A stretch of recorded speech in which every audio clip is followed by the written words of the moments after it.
అయ్యో ఈ అక్కకి ఏమైంది చిన్న పోయి కూసుంది అనుకుంటారు కదా, నా బాధ వాళ్ళకి చెప్పుకోవాలా. మనం ఏ బాధ వచ్చినా కానీ ఆడకట్టోళ్ళకి చెప్పుకుంటాము.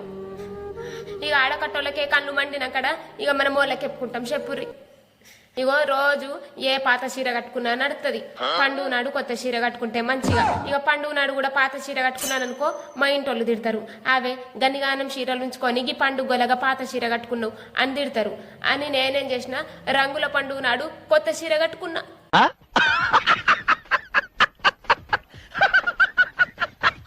ఇక కొత్త చీర కట్టుకున్నదే పాతకమైంది. మా ఆడకట్టోళ్ళందరు కళ్ళు మండినాయి. అయ్యో అది కొత్త చీర కట్టుకునే దాని చీర ఎప్పుడు ఖరాబ్ వేయాలా ఎప్పుడు ఖరాబ్ వేయాలని అనుకున్నారు. ఇక వచ్చి మొత్తం రంగులతో టోప్ టాప్ వేసారు. నెత్తి మీద కిస్తి గుడ్లు వలగొట్టిరు. చీర మొత్తం టోప్ టాప్ వేసారు. ఎంత విండినా కానీ చీర కలర్ పోతలేదు, కౌసాసన పోతలేదు. అసలు చీర దొరుకుతుందో దొరకదో పందేసలా ఆయన కొనుక్కోరా చీరే.